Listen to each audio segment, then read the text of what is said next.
Comienza el informativo con Ruth del Salto y Carlos Figueroa.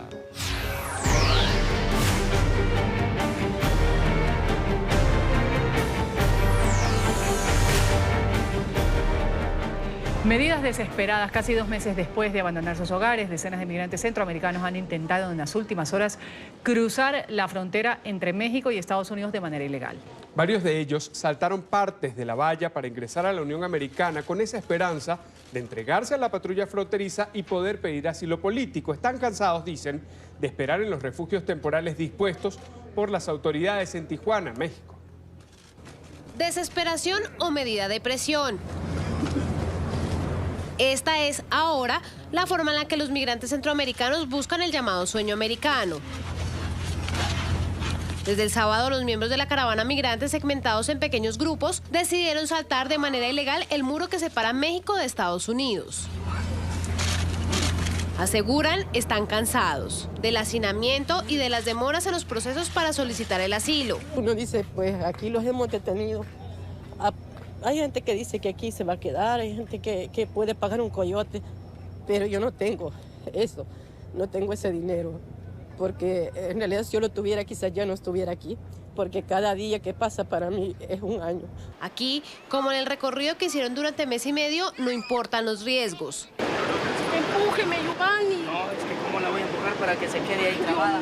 Y es que las difíciles condiciones en los refugios tras 2 semanas de permanecer ahí los obligan a tomar decisiones. No, jefe. No, yo no me quiero entregar. ¿Qué piensas de la gente, la raza que se fue ahorita? Que están bien. Van buscando su sueño americano también, jefe. Que Dios los cuide y los guarde. La mayoría de quienes burlaron el muro ya tienen su proceso de asilo abierto, pero sin una fecha para una respuesta. El objetivo de cruzar es ser arrestados por la patrulla fronteriza y una vez en su poder solicitar el asilo inmediato o pedir el regreso a su país de origen.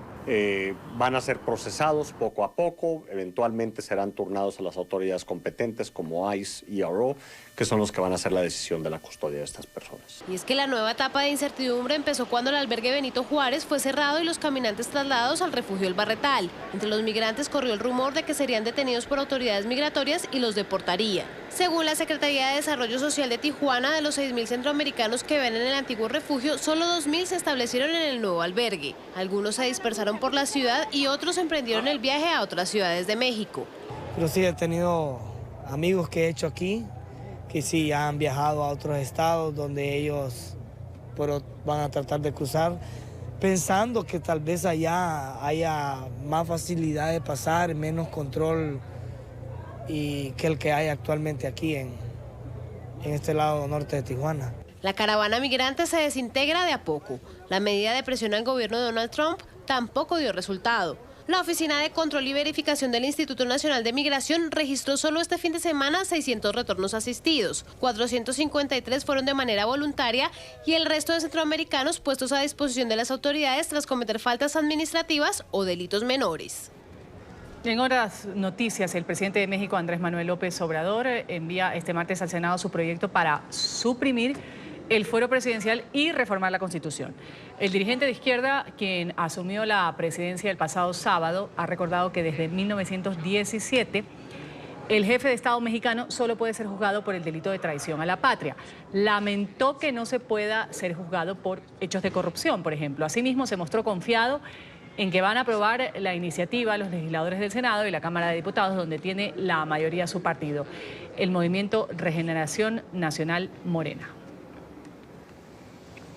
Se termina la impunidad establecida en la Constitución y el presidente va a poder ser juzgado como cualquier otro ciudadano por cualquier delito.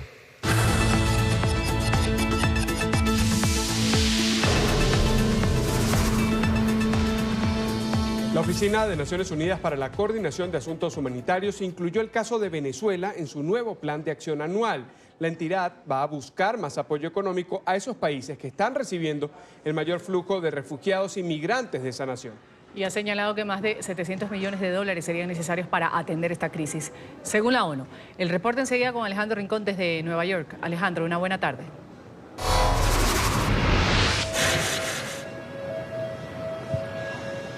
Hola Ruth, Carlos, televidentes del Canal de las Américas. Esa previsión que hace la Oficina para Coordinación de Asuntos Humanitarios de la ONU está prevista o coordinada a raíz del siguiente dato. Considera la ONU que en 2019 3.6 millones de venezolanos van a necesitar asistencia en los distintos puntos del continente americano en donde se encuentran refugiados. Es precisamente por esta razón que esos 738 millones de dólares que la ONU considera se necesitan para esta causa serían destinados principalmente para trabajar en los países en donde mayoritariamente los venezolanos se han refugiado. En este caso en particular Brasil y Colombia, siendo este último país el que mayor cantidad de venezolanos ha recibido, aproximadamente 1 millón de ellos. A propósito de este anuncio de Naciones Unidas, el director de esa Oficina de Coordinación para Asuntos Humanitarios entregó las siguientes declaraciones. Hay una crisis para la cual por primera vez tenemos un plan de respuesta, que es ayudar a los países vecinos de Venezuela a enfrentarse con las consecuencias de los grandes números de venezolanos que se están yendo del país. Estamos proyectando la necesidad de 738 millones de dólares para esos países para el 2019, para 2.2 millones de beneficiarios. Y los países... Hay muchos países donde están los venezolanos o a los cuales se dirigen en América Latina y en el Caribe. Aun cuando los recursos que prevé la ONU serán necesarios para atender a los refugiados venezolanos tienen como destino los países vecinos de Venezuela, esta entidad no dejó de hacer algún pronunciamiento o señalamiento sobre su asistencia actual al territorio venezolano. Y allí se mencionó que al menos por ahora Naciones Unidas continúa prestando cierto nivel de apoyo, pero en materia de salud y de nutrición, y que la ONU no descarta a futuro dar una asistencia a otro nivel, pero eso sí y solo sí el propio Estado venezolano contacta directamente a Naciones Unidas y les hace una petición en este sentido. Justo sobre esta misma circunstancia, al menos por ahora, el Estado venezolano no ha hecho un pronunciamiento adicional. Es todo lo que tenemos para ustedes por ahora. Continúen con más en el informativo. Gracias, Alejandro. Y mientras tanto, en paralelo, la Unión Europea ha aprobado el envío de más de 22 millones de dólares para atender la crisis humanitaria en Venezuela. El anuncio fue hecho por la Comisión Europea y se suma a los casi 40 millones de dólares que entregó este bloque en junio pasado. La ayuda se enfoca en la atención médica de emergencia, alimentos, refugio, también protección para las familias más vulnerables afectadas por la situación en el país bajo el régimen de Nicolás Maduro. Así también la asistencia a las naciones vecinas que han acogido este éxodo. Los dos hijos del expresidente de Panamá, de Ricardo Martinelli, Ricardo Alberto y Luis Enrique, se han presentado hoy ante un juez de migración en el sur de la Florida. Los hijos del exmandatario son acusados de permanecer ilegalmente en Estados Unidos, en Miami. Paola Serna tiene la información. Paola, ¿qué ha pasado en esta audiencia de hoy? Hola, ¿qué tal? Muy buenas tardes. A las 8 de la mañana inició esta audiencia preliminar de los hermanos Martinelli, la primera presentación ante un juez de inmigración, esto después de haber sido detenidos el 20 de noviembre en su residencia por temas migratorios justamente. El día de hoy, sin embargo, esta audiencia se llevó a cabo a puerta cerrada, por lo cual no hubo posibilidad de que de los medios de comunicación ni personas que no tuvieran nada que ver específicamente con el caso se presentaran. Sin embargo, se ha conocido en los últimos minutos que se ha reprogramado una audiencia máster que se llevará a cabo el próximo 27 de noviembre, esto a las 8 de la mañana, aquí mismo en la Corte de Detención de Inmigración, ubicada en Chrome, esto en el suroccidente del condado Miami-Dade. Los abogados de los hermanos Martinelli, aunque hemos insistido en varias ocasiones, pues no hemos podido tener ningún tipo de comunicación, ni por correo electrónico, ni tampoco a través de los mensajes que les hemos dejado, mensajes telefónicos y llamadas a su oficina. Así que en este momento estamos a la espera de conocer si efectivamente hubo o no una fianza el día de hoy o de qué se trataría lo que ocurrió esta mañana en esta audiencia preliminar, la primera, como les decía, en la cual se presentan los hermanos Martinelli frente a un juez de inmigración aquí en la ciudad de Miami. Es por ahora la información. Soy Paola Serna. Continúen con más desde nuestros estudios centrales. Muy buenas tardes. Buenas tardes para usted, Paola. Y en la ciudad de Washington continúan los homenajes al exmandatario de los Estados Unidos, George Bush padre. Los restos del expresidente yacen en Capilla Ardiente en el Capitolio. Cientos de líderes de la Unión Americana y allegados a la familia se han acercado a este lugar para rendirle tributo. El féretro es custodiado por la Guardia de Honor Militar y será trasladado a la Catedral de Washington este miércoles para realizar allí el primer funeral de Estado. El presidente estadounidense Donald Trump no descartó una posible prolongación de la tregua comercial con China, más allá de los 90 días pactados en un principio con su homólogo chino Xi Jinping durante la cumbre del G20 celebrada en Buenos Aires, Argentina. El republicano, quien confirmó el inicio de las negociaciones el día de hoy, amenazó con imponer más aranceles en caso de que el pacto fracase. Cuando la gente o países asaltan nuestra gran riqueza de nuestro país, quiero que paguen por el privilegio de hacerlo. Siempre será la mejor manera resaltar nuestro poder económico. Justo ahora estamos tomando millones en tarifas. Hagan a Estados Unidos rico otra vez. Pero si se puede lograr un acuerdo justo con China, uno que haga las cosas que finalmente sabemos que debe hacer, firmaré contento. Que las negociaciones comiencen. Hagan a Estados Unidos grande otra vez. El ex vicepresidente de Estados Unidos, Joe Biden, decidirá en 2 meses si se postula o no a las elecciones presidenciales del 2020. El que fuera el número 2 del gobierno de Barack Obama dijo ser la persona mejor calificada para el máximo cargo del país. El demócrata, que denunció los problemas a los que se enfrenta la Unión Americana bajo la actual administración, lleva meses sopesando la posibilidad de presentarse a estos comicios en los que presumiblemente se enfrentaría con el actual presidente, con quien mantiene una relación tensa. Aquí hacemos una pausa en el informativo. Al retornar vamos a hablar del llamado urgente por la libertad de los 59 colombianos detenidos en Venezuela. Y además, en México, un pequeño avión cayó sobre una casa. Esto ocurrió en Sinaloa. La historia en solo segundos. Quédense allí. Ya regresamos con el informativo.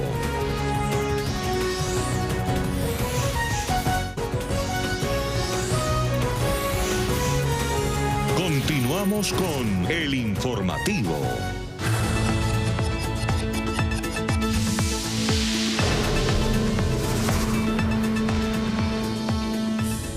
En México, 4 personas murieron tras caer una avioneta en una casa en Culiacán, en el estado de Sinaloa. La aeronave tipo Cessna perdió altura repentinamente e impactó con cables de energía eléctrica y posteriormente contra la vivienda. Los 4 ocupantes murieron de inmediato, mientras que 3 personas que estaban en la residencia resultaron heridas. El piloto había reportado fallas mecánicas antes de estrellarse.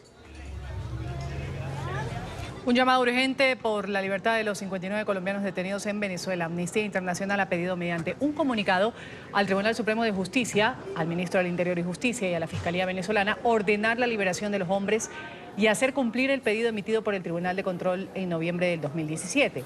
En esta misiva, la organización ha exigido que se garantice el debido proceso para estas personas, quienes aseguran que se les está violando las garantías procesales y deben tener derecho a un juicio justo. Los detenidos, que fueron arrestados en septiembre del 2016, se encuentran recluidos en una sola celda del centro de detención de la Yaguara, en Caracas, y fueron imputados el pasado jueves por varios delitos, entre ellos terrorismo. Y entre tanto, el presidente de Venezuela, Nicolás Maduro, llegó de sorpresa a Rusia. Allí sostendrá una reunión de trabajo que él ha calificado de necesaria con el mandatario Vladimir Putin. A su salida del país aseguró que revisaría la estrecha cooperación que mantienen ambos países para mejorar la situación económica de Venezuela, que atraviesa una severa crisis. Maduro suele referirse a Rusia, que provee a Venezuela de armamento, tecnología y otros recursos, como un aliado estratégico de su política internacional. Con el presidente Vladimir Putin nos mantenemos en contacto permanente y hemos agendado reunión de trabajo. Voy saliendo a Moscú para cerrar el año 2018 con broche de oro en cuanto a las relaciones estratégicas que Venezuela construye en el mundo. En Venezuela surgen nuevas contradicciones por parte del gobierno de Maduro sobre la muerte del concejal Fernando Albán, quien falleció en extrañas circunstancias mientras permanecía bajo custodia del gobierno. Han dicho políticos y familiares que existen 2 certificados de defunción que se contradicen y abren paso a la especulación. La oposición venezolana insiste en que fue un homicidio y no un suicidio, como asegura el gobierno. En Caracas, Oliver Fernández tiene la información. Oliver. Hola, buenas tardes. Se trata de nuevos elementos que salen a la luz de la investigación. 2 certificados de defunción que se contradicen. Uno determina que la muerte del concejal Fernando Albán se produce a causa de un golpe en la parte posterior del cráneo. El otro determina que fue un golpe frontal. Para el abogado Ramón Aguilar, esto demuestra que la tortura sigue siendo política de Estado y que la muerte del concejal Fernando Albán no fue un suicidio. Múltiples contradicciones que permiten inferir por lo menos que existió tortura, como el hecho de que el cuerpo de Fernando Albán supuestamente habría caído de espalda, pero tiene un gran y fuerte golpe en la cara. ¿Cómo es que se cayó de espalda y el golpe es en la cara y además mantiene moretones? Sabemos que los moretones salen cuando la persona tiene circulación. Tarek William Saab dice que el cuerpo cayó con vida y que sangró. Eso es mentira, no existe tal supuesta evidencia. Hemos señalado como una política de Estado la detención arbitraria de opositores políticos, la incomunicación, la violación al debido proceso y la aplicación sistemática de torturas, así como la ejecución extrajudicial de personas. Mientras tanto, la defensa del concejal Fernando Albán recusó al fiscal general de la República designado por la constituyente Tarek William Saab como parte de la investigación. Esto por haber emitido opinión minutos después que se conociera la muerte del concejal Fernando Albán. También formalmente hemos realizado la recusación del ciudadano Tarek William Saab, fiscal general de la República y legítimamente designado por la Asamblea Nacional Constituyente, por haber este ciudadano emitido en opinión previa, calificando como supuesto suicidio un acontecimiento que a todas luces y según el expediente de la investigación parecieran obedecer a la tortura y al homicidio o ejecución extrajudicial del concejal Fernando Albán. La diputada María Gabriela Hernández insiste en que no fue un suicidio, sino un asesinato. El asesinato de Fernando Albán, del concejal Fernando Albán en manos del Estado, es un caso típico de cómo las dictaduras manipulan todos los hechos donde ella viola derechos fundamentales, derechos humanos fundamentales, en procura de su servicio, en procura del servicio a los intereses de la propia dictadura. El abogado Ramón Aguilar pide la exhumación del cadáver. También aseguró que agotará todas las instancias legales en Venezuela y en los próximos días acudirá ante la Comisión Interamericana de Derechos Humanos. Es la información que manejamos desde Caracas. Continúen con más en nuestro Centro Internacional de Noticias. Gracias a Oliver. Y periodistas nicaragüenses se han manifestado frente a la sede de nuestra cadena aliada 100% Noticias en Managua. Denunciaron amenazas de muerte contra el propietario del canal, crítico del gobierno de Daniel Ortega. Periodistas nicaragüenses se manifestaron el lunes frente al canal de televisión 100% Noticias. Denuncian que Miguel Mora, propietario de la señal y crítico del gobierno de Daniel Ortega, ha recibido amenazas de muerte. Ya ellos han amenazado de muerte directamente pues a él, ya en 2 ocasiones, en las 6 detenciones arbitrarias que le han hecho en carretera Masaya, en el trayecto en que va, viene de su casa al trabajo, y lo han amenazado pues directamente, es la policía sandinista. El canal de Mora es uno de los medios que ha liderado la cobertura de las protestas contra el gobierno, cuya represión dejó 325 muertos y cientos de detenidos, de acuerdo con organizaciones de derechos humanos. Lo que quieren es callarnos solo a 100% Noticias, a Miguel Mora y a su colectivo. Pretende la dictadura en esta etapa silenciarlos a todos ustedes, los medios de comunicación. Entonces hay una persecución gravísima que tiene como propósito que ya no se hable más de las graves violaciones que comete la dictadura en más de 7 meses. Según el Centro Nicaragüense de Derechos Humanos, varios periodistas de medios independientes fueron blanco de ataques, acosos y amenazas en los últimos días. Pese a las graves violaciones de derechos humanos en países como Venezuela y Nicaragua, la presidenta de la Comisión Interamericana de Derechos Humanos dice que la democracia en el hemisferio occidental ha progresado.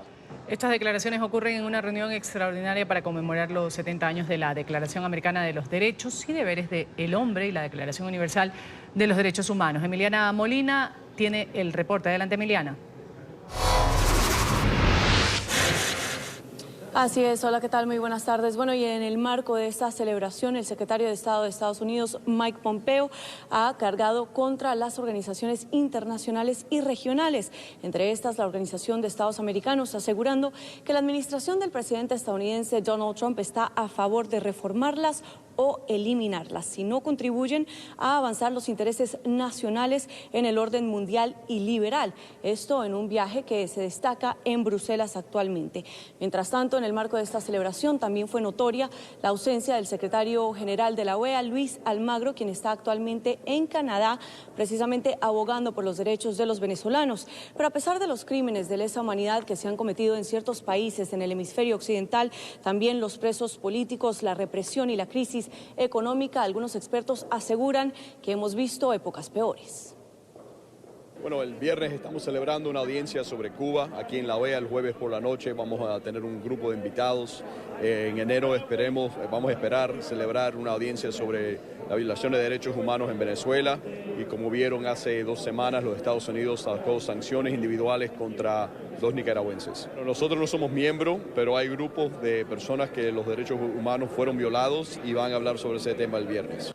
Siempre me gusta mencionar el hecho de que nosotros como región tenemos que mantener en mente la responsabilidad que tenemos para mantener el respeto y la garantía de los derechos humanos, porque de hecho nuestra Declaración de los Derechos Humanos fue el primer instrumento internacional de derechos humanos, así que tenemos una carga pesada sobre nosotros, pero que la podemos hacer más ligera, teniendo la voluntad política y el compromiso para respetar y hacer cumplir todos estos principios y estándares y deberes. Es un instrumento muy bueno. Los 2 primeros años de la administración Trump demuestran que el presidente Trump no está perjudicando a estas instituciones, ni tampoco él está abandonando el liderazgo estadounidense. De hecho, es lo contrario. En la mejor tradición de nuestra gran democracia, estamos llevando a las naciones del mundo a crear un nuevo orden que evite la guerra y genere prosperidad para todos. Por su parte, el secretario general de la OEA, Luis Almagro, sostendrá una intervención este próximo viernes, donde expertos están pidiendo la creación de un tribunal ad hoc, precisamente para juzgar los crímenes de lesa humanidad por parte de este régimen. Desde Washington estamos en directo. Emiliana Molina, regreso al Centro Internacional de Noticias. Muchísimas gracias, Emiliana. Y en Chile, el presidente Sebastián Piñera cae nuevamente en las encuestas. Un reciente sondeo muestra que el mandatario de derecha cuenta solo con el 44% del respaldo popular, un retroceso de 4 puntos con respecto al mes anterior. Saludamos en Chile con el tema a nuestro periodista Juan Pablo Monsalve. Juan Pablo. Hola, ¿qué tal, televidentes de NTN 24? Pues no es fácil el panorama que enfrenta el presidente de Chile, Sebastián Piñera. La caída, pues, en las encuestas de una u otra forma evidencian el rechazo ciudadano que está teniendo su gestión, a pesar, por ejemplo, de los buenos resultados económicos que se han logrado en estos 9 meses de gobierno. Vamos a revisar precisamente el análisis que hace sobre esta situación el académico de la Universidad de Santiago de Chile, Pablo Lacoste. Ha logrado mantener en piloto automático la economía nacional, las variables macroeconómicas funcionan muy bien, el país crece, pero le ha faltado crear una utopía, nuevos objetivos históricos para la sociedad, crear nuevos sueños, nuevos proyectos de futuro, más esperanza. Eso no lo ha podido crear. Este sondeo de opinión, pues, se conoce en medio de una convulsión política y social que se vive en Chile por cuenta de la muerte de un comunero mapuche en la región de la Araucanía en medio de un operativo policial. Esto ha generado muchísimas críticas al gobierno del presidente Sebastián Piñera. Desde el oficialismo aseguran que esto, pues, ha afectado la imagen del mandatario, pero insisten en que el presidente tiene que moverse por sus convicciones y no precisamente por las encuestas. Cuando uno gobierna tiene que hacerlo por convicciones y con convicciones. El presidente Lagos impulsó el término de la pena de muerte pese a que el 70 y tantos % de los encuestados, en todas las encuestas, estaba a favor de la pena de muerte. Por convicción el presidente Lagos avanzó igual. El presidente Piñera está convencido, y lo estamos en Chile Vamos, que la propuesta del Plan Araucanía es lo correcto en la Araucanía, es la forma de avanzar, pero que en paralelo también hay que garantizarle a las miles de personas que viven allá orden público y seguridad. Sin duda, pues son varios los retos que debe enfrentar el gobierno del presidente Sebastián Piñera en distintas áreas. Una de ellas, la económica, donde las cifras macroeconómicas son muy positivas, pero según lo dicen la propia ciudadanía chilena, no se ven representadas en el bolsillo de todos los chilenos. Esta es la información que podemos entregarles a esta hora desde Santiago de Chile. Continúen ustedes con más en nuestro Centro Internacional de Noticias. Gracias, Juan Pablo. Vamos a hacer una nueva pausa en esta emisión de noticias y cuando regresemos, el gobierno de Francia ha cedido ante las protestas y ha suspendido el aumento en el precio de los combustibles. Además, de costa a costa, Estados Unidos se prepara para una histórica ola de frío. Ya regresamos con el informativo.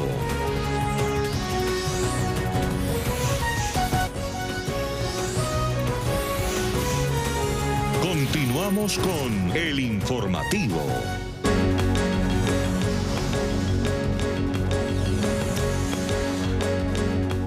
Estados Unidos se prepara para la llegada de una histórica ola de frío. El sur y el este de la Unión Americana son las zonas que se verán más afectadas, pero se prevé que a partir del miércoles o jueves las temperaturas caigan por debajo del punto de congelación en los 50 estados, incluyendo Florida y Hawái. El Servicio Meteorológico Nacional ha pronosticado una tormenta de nieve para el fin de semana con temperaturas de 10 a 20 grados por debajo del promedio. Y vamos a revisar cuáles son esos estados que van a vivir las condiciones más adversas desde mañana y hasta el fin de semana. Ciudades como Minneapolis, en el estado de Minnesota, y Chicago, en Illinois, verán temperaturas bajo cero cercanas a los registros históricos. El aire frío vendrá directamente del Ártico canadiense, de acuerdo con el Servicio Meteorológico de los Estados Unidos. Y puntualmente para el día sábado, nieve, agua, nieve o incluso la llamada lluvia helada podrían afectar partes del noreste del estado de Georgia hacia las Carolinas y el sur de Virginia, según lo advirtió The Weather Channel.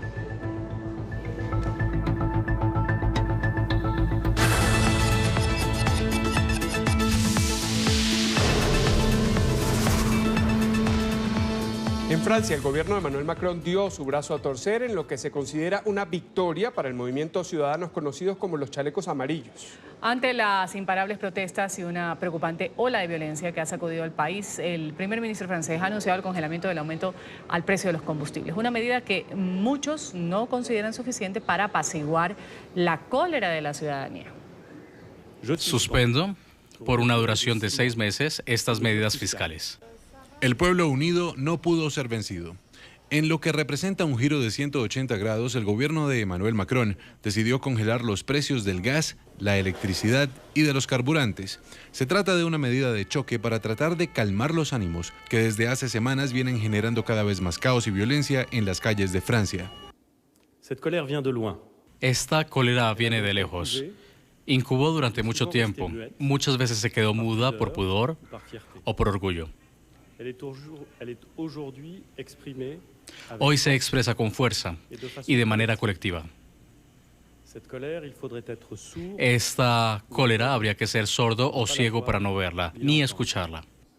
Una incontestable victoria para el movimiento de los llamados chalecos amarillos, ciudadanos que de manera espontánea se organizaron para poner en jaque al gobierno, creando todo tipo de bloqueos por los planes de la administración Macron de aumentar aún más los precios de la gasolina.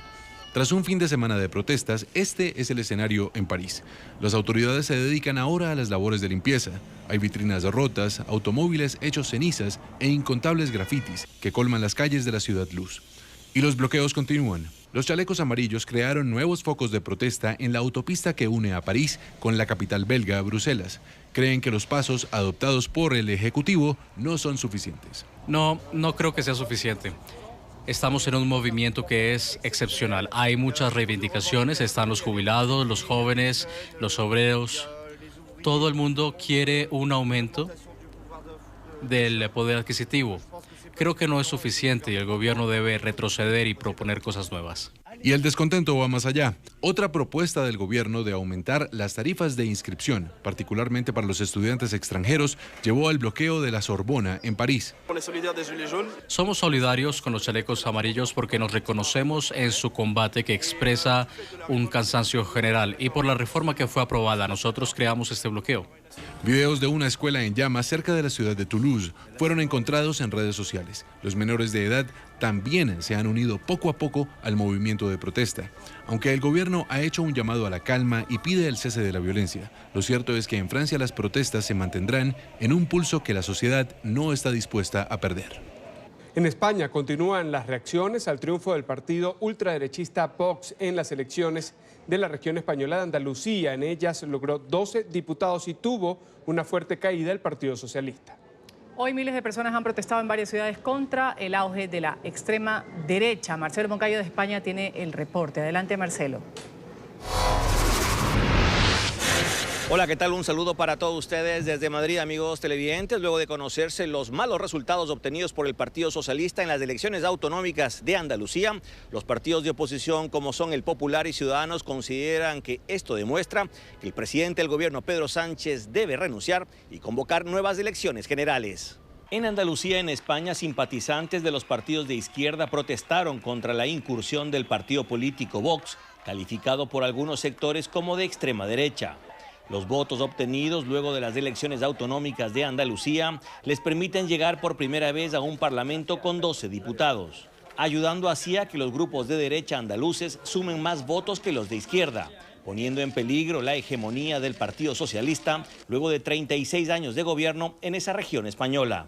Para la oposición, esta caída del Partido Socialista en Andalucía debería ser una señal para que el presidente del gobierno, Pedro Sánchez, convoque elecciones generales. A tenor de estos resultados y del batacazo electoral que se ha llevado el Partido Socialista, Pedro Sánchez debería convocar elecciones de inmediato.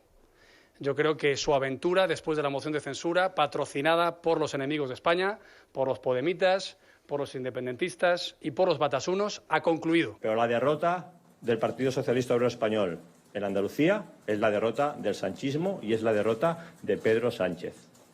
Los andaluces han sido los primeros españoles que le han dicho a Pedro Sánchez: basta ya de humillación, basta ya de agachar la cabeza frente a los separatistas, basta ya de gobernar España con quien quieren romperla. De su parte, el Partido Socialista cree que la situación en Cataluña podría haber tenido algo de influencia en la votación andaluza. Todo influye, porque no estamos hablando de un país extranjero ni de una isla, pero lo sabíamos antes también que iba a influir. En estos momentos se abre un periodo de negociación que incluye también hablar con el partido Vox, situación que los socialistas no están dispuestos a hacer, mientras que populares y ciudadanos no lo descartan. Televidentes de NTN 24, mientras tanto, la presidenta de Andalucía, Susana Díaz, asegura que ella intentará nuevamente conseguir los votos suficientes para seguir gobernando. Este es el informe. Marcelo Moncayo, NTN 24, Madrid. Gracias, Marcelo. Y el considerado nuevo jefe de la mafia siciliana, Sétimo Mineo, de 80 años, fue detenido en una operación en Italia denominada Cúpula 2.0. Junto al líder de la Cosa Nostra fueron arrestados otros 46 supuestos miembros de esta organización que también tiene influencia en los Estados Unidos. La detención se produjo antes del nombramiento oficial de Mineo al frente de la banda criminal. Ucrania va a presentar una denuncia contra Rusia ante la Corte Internacional de Justicia con sede en La Haya, por el que ha sido considerado como un acto de agresión después de que guardias fronterizos rusos detuvieran 3 buques de la Armada ucraniana y a 24 marineros en aguas del Mar Negro, cerca a la península de Crimea, que formaba parte del territorio ucraniano y que Moscú se anexó en el 2014. El Kremlin considera que los buques violaron su espacio territorial, mientras que Kiev argumenta que fueron apresados después de abandonar la zona que comparten ambos países en virtud de un acuerdo bilateral. El presidente de Ucrania, Petro Poroshenko, se reunió con los familiares de los tripulantes de las embarcaciones detenidas en Rusia. El mandatario aseguró que Moscú va a pagar un alto precio por sus acciones. Además dijo que su gobierno evalúa establecer sanciones contra los puertos, navíos e individuos que están involucrados en el incidente. Israel ha iniciado un operativo militar para destruir túneles que llegaban a su territorio desde el Líbano. Según los altos mandos de las fuerzas militares, la operación Escudo del Norte tiene como objetivo frustrar ataques fronterizos orquestados por la organización islámica musulmana Hezbollah. El ejército ha informado que se hallaron varios túneles antes de iniciarse el operativo y que estos no suponían una amenaza para los civiles israelíes. El presidente de Irán ha amenazado a Estados Unidos con impedir la exportación de crudo desde el Golfo Pérsico. Hassan Rouhani advirtió hoy de nuevo que tomaría estas medidas si Washington se niega a frenar la venta de crudo iraní. El mandatario aseguró que pese a las sanciones impuestas por la administración Trump por su controvertido programa nuclear, la República Islámica va a seguir vendiendo su petróleo. Unos 15 migrantes han perdido la vida frente a las costas de Libia. Los indocumentados pasaron 12 días a la deriva, sin agua ni comida, en una embarcación de goma. Solo 10 lograron sobrevivir y fueron trasladados de emergencia a hospitales. De acuerdo con las cifras de la Organización Internacional para las Migraciones, más de 2.000 personas han muerto este año intentando llegar al sur de Europa por el mar Mediterráneo.